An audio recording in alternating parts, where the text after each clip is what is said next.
President Trump and former Russian President Dmitry Medvedev are absolutely going at each other in a Twitter flame war. But is this flame war going to turn into a real war, or is this just more internet tough guys going at it? I'm Paul, U.S. Army combat veteran. We are going to talk about that. Plus, Russia may just be planning for war with NATO. Let's get into it. Okay, so this is let's take it from the beginning here. Dmitry Medvedev, this was just 2 or 3 days ago, made the following tweet here. He says, Trump's playing an ultimatum game with Russia, 10 days or 50. He should remember 2 things. 1, Russia isn't Israel or even Iran. Each new ultimatum is a threat and step toward war, not between Russia and Ukraine, but with his own country. Don't go down the Sleepy Joe road. And I think this is interesting because, again, we want to point out that Trump handed Russia a incredibly generous peace deal, essentially, one that involved coercing Ukraine on a level that pretty much disgusted the EU and other countries. So the fact that Dmitry Medvedev is now saying, Russia will absolutely 100% go to war with you, I want to point some things out. First off, Dmitry Medvedev, well, here's Trump's response, all right? Trump says, I don't care what India does with Russia. They can take their dead economies down together for all I care.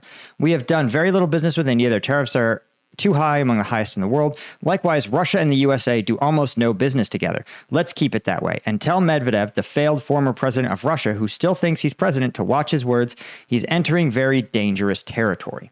Now, this is sort of ridiculous. I mean, there's more issues with this, but let's talk about Medvedev's response. He continues. This was on Telegram. He says, about Trump's threats against me and his personal network Truth, which he banned from operating in our country. He said, if some words of the former Russian president cause such a nervous reaction in the entire formidable U.S. president, then Russia is right in everything and will continue to go on its way. And about the dead economy of India and Russia and entering dangerous territory, will let him remember his favorite films about the Walking Dead also show how dangerous a dead hand that does not exist in nature can be. And this is a reference to the fact that to the Russian dead hand system, supposedly rumored to exist, that essentially if the Kremlin is destroyed or other Russian command bunkers are taken out, an automated system failing to receive a signal from any command bunker will automatically launch Russian nukes at the West. Now, it's not clear that this system really exists. And we have to remember that Dmitry Medvedev mostly exists as a troll. And he trolls on Twitter. He says outlandish things, in part because he wants to sort of shift the Russian Overton window. And because he is not the president of Russia, but is strongly affiliated with the Russian state and is seen as a Putin proxy, he is able to sort of let Putin appear to be a centrist, right? See, anyone is a centrist as long as you put someone to your left and to your right far enough. And so Dmitry Medvedev sort of fulfills that function for Putin, where Putin gets to appear a measured leader. Medvedev gets to say a bunch of pretty unhinged shit. And so the fact that Trump got by a professional troll is pretty funny, given that Trump himself is actually a kind of a master troll.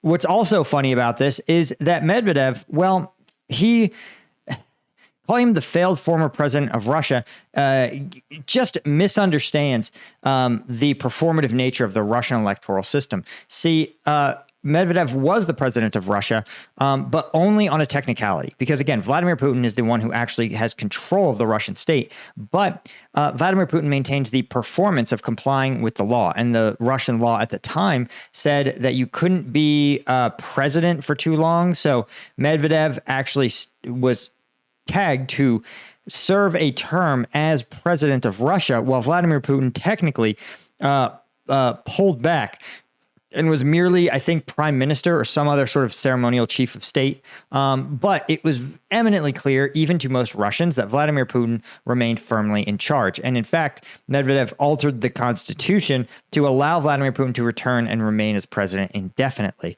So again, he's not altering the law, but he's simply warping the law like a black hole to suit Putin's needs and desires. That's who Medvedev is, right? So the fact that Trump treats him as though he was a president who like failed to win re-election or even was like a rival of Putin's is a comical misunderstanding of the Russian system. Because again, if his goal was to troll him, he would simply troll him as say, one, he would not respond because, well, Medvedev correctly identifies. Medvedev literally comes out and is like, got him, literally. Since I caused such a nervous reaction in the big bad U.S. president, then Russia is doing everything right and will continue to go its own way, which of course is a sort of stupid logic. But that's exactly the logic you'd expect from a troll, right? It's like someone saying, I got you mad about the release of those Epstein files. Looks like I've shown that they are just a nothing burger for you libs, right? You're like, no, dude, even if you triggered some buffoon on the internet, like that still isn't a fact one way or the other about the truth of something, right? Being like, oh, you're so mad about, pick your thing, right? I see you're mad about my statement that a diet consisting only of asparagus can cure cancer. Looks like I've triggered another lib. We've got him, guys. We've shown once again asparagus cures cancer because of how hard the libs are seething about it, right? This is the Medvedev trolling, right? And again, I give him credit, man. A good troll is a good troll, right? There's something just delicious about being able to really, really ramp up this trolling. And the joke about Russia isn't Israel or even Iran, which is sort of funny because, again, it plays into the trope that Israel secretly controls the U.S. government, which is of course, or even Iran, right? Like a weak adversary that the U.S. can kind of bully at will, right? Russia is like, well, we're not either of those things, which is funny because they kind of are, right? We've talked about the credible Russian malign influence campaign that's been going on for 10 years now inside U.S. politics and has been definitively proven by multiple reports. And we've talked about, of course, the fact that, Trump's willingness to become very aggressive on Iran is both a function of the fact that it seems like enemies of Israel get resisted more, in fact, than the actual enemies of the United States. But I think this is, again, some trolling, pure trolling. And then each ultimatum, right, is a step towards war. You'll go to war with us. It's an implied nuclear threat. But here's the problem. We've known this. Russia has made obliquely implied nuclear threats since the start of the war. And they ultimately go nowhere. In the few times that there has been a real nuclear,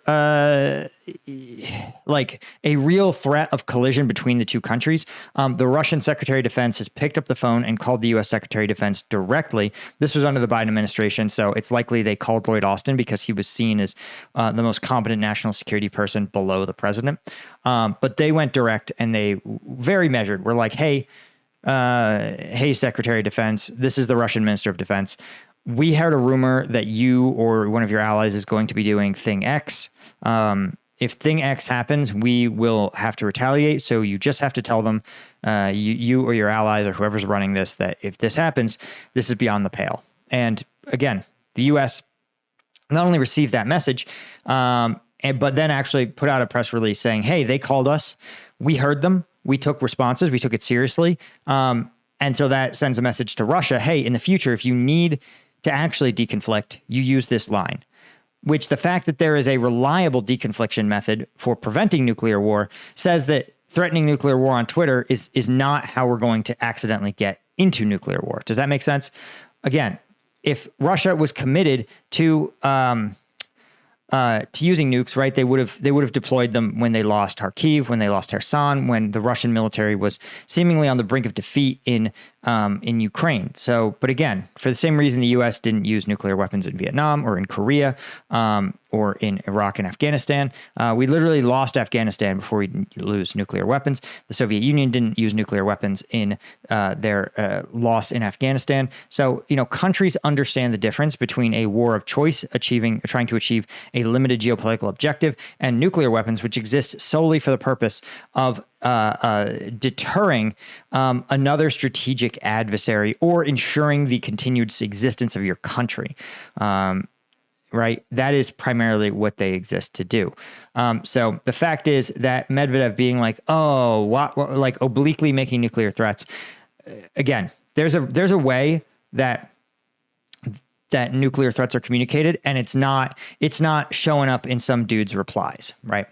But the question is that, will this actually result in action? Is this just more seething cope, or is this something real? Well, there is some evidence that this is real, but before we talk about that, you guys know that, I try to speak truth on this channel, right? And that means criticizing people in power. I've done it for both administrations. And you can imagine there's been some videos, particularly one I made recently, that has resulted in literally nearly hundreds of subscribers unsubscribing. Oh, I'm so mad. But I don't care. And the reason I don't have to care about saying what is true is because you guys have my back as members of combatvetnews.com, right? This is my version of Patreon. In fact, we just dropped more videos. So specialist here, you guys are going to get the twice a week uncensored combat videos looking at the tactics, techniques, strategies of conflicts across the globe, right? It literally is the cutting edge of what we know about how wars are really being fought. Lieutenant tier and above, you guys get the shout outs, all the access to all of the specialist tier videos, plus a Q&A, which we just dropped. We answered all sorts of questions, especially around say, how Vladimir Putin's calculus, at least today's video, is how Vladimir Putin's calculus sort of shifts and changes over the last couple months, and what would it take to get him to the negotiating table. So again, the link is in the description. Sign up, join today. Okay, so it sounds like there actually is a greater some movement of Ukraine receiving resources from the United States. And I think this is significant because, again, the president raging on Twitter is like the lowest of the low in terms of credible policy changes. You may notice that he rages basically every time the Fed chair makes a rate decision, but that hasn't translated into any kind of action. And so Ukraine is, again, been approved for, quote, what they describe as large-scale agreements for U.S. weapons shipments. And what I think is interesting is that, again, this is something Zelensky posted to social media, saying that he had the main principles of a deal, which had previously been discussed with President Trump. He said, these are large-scale agreements. I've discussed them with Trump. I am very much counting on us being able to implement them all. He adds, this will undoubtedly strengthen both of our countries and therefore our allies and partners, right? So it doesn't say exactly what the principles of the agreements, right? Or another way of putting it is a framework for an agreement has been alluded to. But he said that sanctions and pressure on Russia can work. So there's a couple of flavors this can take. What I hypothesize he's referencing is that the U.S. is likely going to give Ukraine some form of military assistance in exchange for, I suspect, a future stake in essentially Ukraine's drone weapon systems. We know that the U.S. has been repeatedly frustrated by the inability of our own defense establishment, and me among them, right? This isn't just it's something that I think actually the Secretary of Defense is spot on about, is that, we need to have a military that can fight and win today's war, right? We can't wait 50 years, or we can't wait 10 years for the U.S. to ramp up its ability to produce effective drones to combat, to fight today's war, right? And we've seen, again, Combat Vet News folks know that these drones are all over the battlefield, right? We've seen for literally weeks, insurgent groups in Mali have been using FPV drones to strike Russian Africa Corps formations. And this is all exactly what you would expect from a changing environment, right? You look at Thailand and Cambodia, where bomber drones literally carbon copies of Ukrainian bombing quadcopters are dropping munitions onto Cambodian positions. So the fact that the Thai Royal Military and rando insurgent groups are implementing combat drones, combat quadcopter drones of various flavors, and the U.S. has zero. And we just last week talked about the fact that the U.S. Public Affairs arm for the whole U.S. Army made this slick, highly produced video bragging that we don't get too excited, guys, but the U.S. military, we just developed a drone that can drop a grenade. And people are like, guys, the Ukrainians were dropping grenades out of drones in 2022. And the Ukrainians have iterated like dozens of times since then, creating specialty bomber drones that now can drop on a target from hundreds of meters up. And the munitions actually glide into the target. So looking much more like a smart bomb. And of course, the U.S. military has zero FPV drones in its conventional force, zero interceptor drones, not zero, but a tiny number of interceptor drones. Again, they're still out here piloting, $500,000 reconnaissance drones that are just, we can lose like 4 of them before we outstrip our ability to produce them. So I strongly suspect that the agreement has to do with Ukraine pledging, listen, get us to the victory line, and then we will basically be your personal arsenal for equipping your military with all the drones you need to fight and win, particularly against the Chinese, right, in Taiwan, or to deter the Chinese in Taiwan. And this is really, but I'm really interested to see what the details of this agreement look like. You may also recall that Ukraine signed a minerals deal with the U.S. that was they told Ukraine was a deal to allow them to basically pre-sell their rare earth minerals in exchange for continued weapon shipments. And then the U.S., of course, failed to ship any weapons, actually stopped congressionally mandated weapon shipments. And so it's difficult to put a lot of credibility to say, oh, I think this is a function of that deal. And again, it's hard to put any deal the U.S. does to really believe it, given that given the number of times that deals are struck and then things are backed out on, or the terms have changed either unilaterally or the consequences are never really delivered. Now, what I wanted to also talk about, though, is this story here, right? And this is according to some Russian training footage that was released. It says, Russia is sinking fake ships with exploding naval drones. And they add, the training isn't for war with Ukraine. In today's No Duh episode, we know that Ukraine doesn't have a navy, right? It has some naval drones and a small number of kind of Coast Guard type of units, but it doesn't have a navy in any meaningful way. So then why are the Russians, who are locked in a brutal war with Ukraine, still allocating a significant portion of their research and development budget to naval drones packed with explosives? What could be the purpose of that, right? Again, as we always point out, Russia knows that NATO is a defensive alliance and has no intention of attacking Russia directly. But we can't say the same. Russia has a long history of invading its neighboring countries like Georgia, South Ossetia, Transnistria, and, of course, the Donbas in Ukraine in 2014, and now Ukraine again in 2022. So, Russia has routinely invaded its neighbors. And so when you see this Russian naval drone approaching a mock target that looks like a very flat vessel with a large conning tower, you can see that you can tell basically that there's no way that a vessel of this size is meant to simulate the Ukrainian Navy. Instead, it's almost certainly a effort to target NATO forces. We know, again, that Russia is increasingly combative and confrontational in places like the Black Sea and the North Atlantic. And so this is a worrying sign that Russia has plans beyond the Ukraine war, right? And this is confirmed by Russia, by the Ukrainian intelligence official, who says Russia's planning to spend $1.1 trillion preparing for a larger scale war. And this is the idea that Russia, again, is going to spend Russia is planning to spend about $1.1 trillion on rearmament over the next 11 years, in preparation for a potential large scale war. This is according to Ukraine's intelligence chief, General Budanov.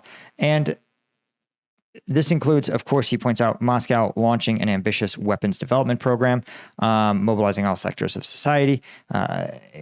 And what I think is important to note, he also points out that Russia has been continuing and scaling up its what it calls hybrid operations. These are its campaign of sabotage and intimidation against Western targets. These have included breaking onto a German military base and burning trucks that were shipping aid to Ukraine. This includes firebombing the home of UK Prime Minister Keir Starmer. This includes killing dissidents held in NATO countries, like the defecting Russian pilot and a former Ukrainian special police intelligence officer living in Spain who were granted asylum. All of these things, of course, align with Western intelligence services warning about what is clearly a long-term military buildup, right? German intelligence chief, for example, said that Moscow had the military capabilities to attack NATO by 2030. And of course, Russia is spending more than all European countries combined right now on military efforts. And here's the thing. This is not just Putin in some sort of bloodlust or misinterpretation of regular events. I think the thing to take away from this is that Vladimir Putin, one, he believes that he is in a confrontation with NATO, but also he's not stupid. If he believes that NATO is exceptionally vulnerable, he understands that the U.S. president has said that the U.S.'s willingness to defend NATO is limited. That it may not take the form of the classic NATO principle, right? Classically, in previous administrations, the U.S. has said, listen, a Russian tank in Krakow, Poland, or any NATO country is going to be met with the same level of force as a Russian tank rolling into New York City, right? The full weight of the U.S. military. This president has said that, if NATO doesn't contribute to their own defense sufficiently, maybe we won't show up. And again, this is one of those policy areas where I think President Trump is right. And the Europeans need to contribute more to their defense because we don't live in a world where Russia is a broke post-Soviet demilitarized, kind of impotent, angry state, and China is a backwater agrarian society, right? This is a world where China is a superpower. The U.S. has obligations to check Chinese influence, and so the Europeans need to contribute more to checking Russian aggression.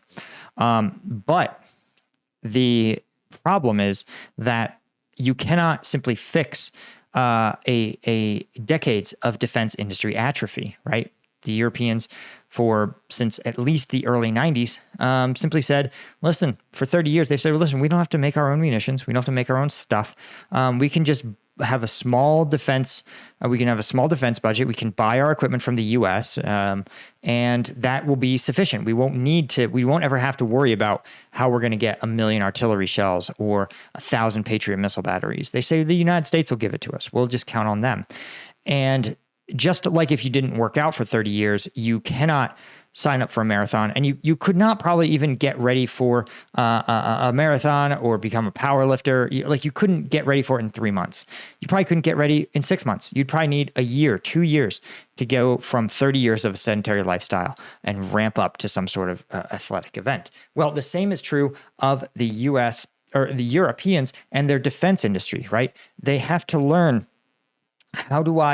they have to procure contracts for not just weapons of today, but the weapons of the future with their own defense industry, which the defense industry may not have the factories, may not have the research and development, it may not have the ability to source effectively the technology they need. Then you have to have a military that can use that technology.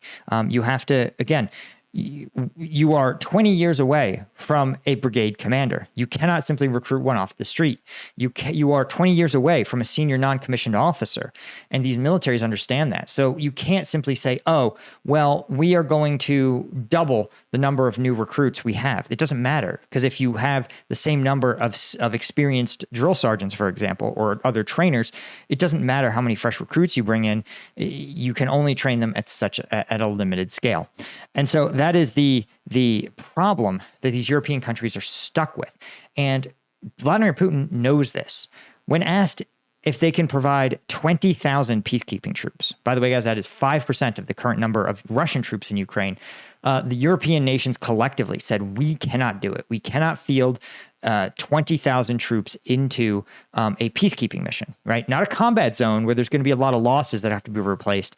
A peacekeeping mission, because they say, well, we can rotate, we can rotate 20,000 troops in, and then we have to rotate them out. And we have to give them a year or two off, and then we have to, make sure that we keep them equipped and trained, and we give them all the stuff they need, and we have our own ability to sort of transit them and bring them back, and And they say, and with our other commitments, we simply can't do it. We don't have the personnel. And that is pretty disturbing. But Vladimir Putin knows that. He knows all this. So he's like, if we can beat Ukraine and we can threaten the U.S. enough to deter them, this is a unique window in which we can either literally invade Ukraine, or we can simply coerce or invade Europe, or we can literally just coerce Europe, right? If Russia plants 500,000 troops across the border in the Baltics and says, hey, you Baltic nations need to withdraw from NATO or else, well, the Baltics are going to go, I don't think NATO is going to come back us up. I think NATO is going to send 5,000 dudes to fight this 500,000 dude army. Like, we're going to be cooked, and they're going to do it, right? And they're going to be replaced by a pro-Russian government, or they simply won't say anything when the Russians force them into coercive trade deals or take your pick. And that is Vladimir Putin's ultimate ambition, is to use this window he's kind of created, this space he's created, to sort of fill that power vacuum, to exploit it. The other thing is that he needs to do this at home. That's the other problem Vladimir Putin has, is that right now the Russian war economy is basically the Russian economy, right? You've seen more and more of an atrophy, more and more collapse within the civilian sector. And so the only way to keep Russians employed and eating is to continually continue to pursue a large-scale war effort, right? And if the government spending suddenly collapses, that's going to be the last thing sort of keeping the Russian economy off life support. It would be kind of a disaster for Russia, particularly given at this point, it's not clear that even if he ended the war, that sanctions would be lifted. So I think if you're Vladimir Putin, I think there's a lot of credibility to this. It makes rational sense. It is the best choice in front of Vladimir Putin, assuming he can win in Ukraine. And it is the reasonable choice for him, given the geopolitics he is looking at. Anyway, guys, that's all I had. Thank you so much to our Colonel tier members, guys like Thomas Anderson, Dan Cochran, Jalen Gale, Officer Murley, Deborah Oppenheimer, Paul JW, Jeff Davies, Mike 54, Trine Margaret, GMAT Club, all of our Lieutenant tier members. Couldn't do it without you guys. I appreciate each and every one of you guys so much, and I will catch y'all in the next one. Cheers.